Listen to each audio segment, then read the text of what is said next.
Hi everyone, so just before we begin tonight's video, we just want to pay our respects to, you know, three incidents which happened on Saturday which wasn't great. So we'll begin with the story that Glenn Hoddle, who was down the BT Sports studios. Massive thank you to Simon Daniels, who effectively could have saved Glenn's life. Glenn had a heart attack at Stratford Studios down in BT, and it was a very difficult afternoon for a lot of the BT guys who we've actually met as well when me and Rob were down there. Glenn's recovering, thankfully. It's a serious condition, he's still in hospital, but you know, that was just the first of three things to happen. Then just a couple hours later, unfortunately, a elderly fan from Brighton sadly passed away on the way to hospital. He was with his son, and you know, football's nothing. It really isn't. Going to a football match and losing your life, it's pretty difficult to take for any fan to listen to, and you know, you've just got to pay your respects sometimes. And we all love football, we always bang on about, you know, Newcastle's problems, but sometimes there's bigger things in life, and for that fan to go to a match and to fall ill before Brighton versus Wolves and sadly pass away in hospital, you know, it just goes into consideration. Football's nothing when lives are being lost.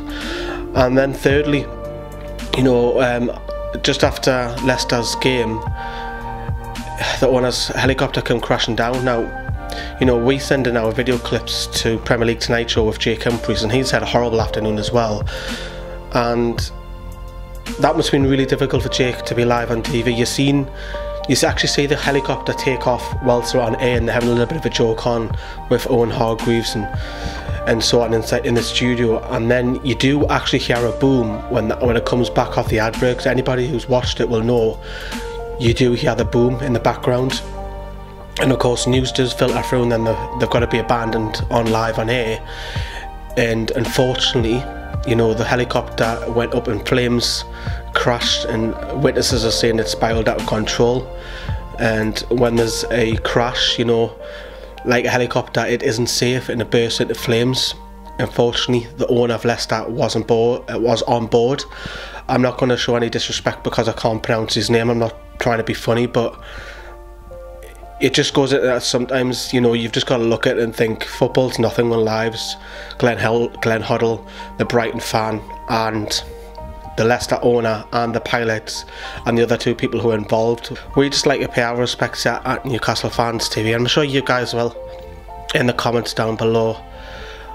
Our thoughts are with everybody who, Glenn's family, the Brighton family, and everybody associated with Leicester City. So thank you.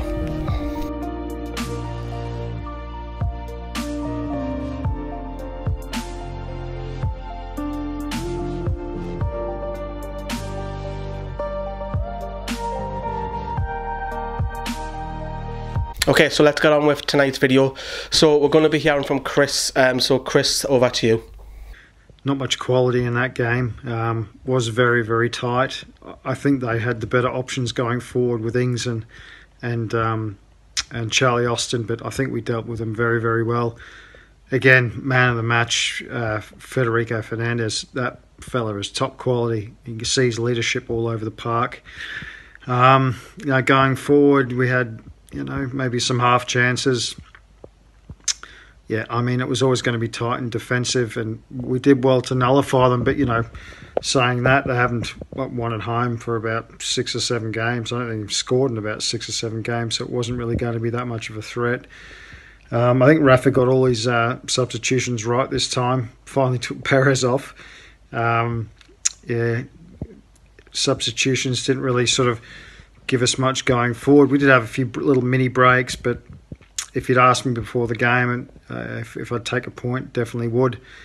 Yeah, I think all in all, I would have accepted that before kickoff. And yeah, let's look forward to the next two. We've got 2 home games, Watford and Bournemouth.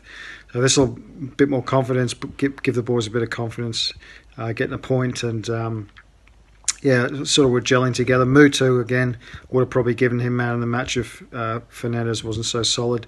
A lot of neat touches, trying to link play up, gives us a bit of an edge forward. Hopefully Rondon can come into it, and as he regains fitness, be that spearhead that he's supposed to be for us. So okay then, so that was Chris's thoughts. He's not a happy bunny, of course not. Chris gets up at crazy times to watch Newcastle, and look at his frustration of Newcastle at the moment. I just want to touch upon the average player positions, and I've mentioned this to some of you when I've been replying back to you, that Newcastle need to be further up the field. Now on the left you can see Southampton's average position. Interesting that one of the defenders is almost playing like a sweeper role, but if you look on Newcastle's, I think we're too deep. I think on average our players, in particular midfield and strikers, have to be 10 yards further forward for me. I know that we didn't have to score, or we didn't have any shots on target, which is difficult. In the previous week we had loads against Brighton, so the roles were reversed, and for me I think Rafa Benitez, he needs to get that midfield 10 yards up the pitch. We know the creativity isn't there with Shelvey and Kennedy. If Shelvey and Kennedy have a bad game, we've got nothing, and that's a matter of fact. Newcastle are really, really struggling to score goals at the moment, and I just feel that if he just be a little bit more braver and plays 10 yards further up that pitch with the midfield. I mean, look at the two strikers. I'll just put this graphic back on. For me, Perez and Mutu have got to be 10 yards further forward. If you're further up the field, you're going to have a better chance of scoring.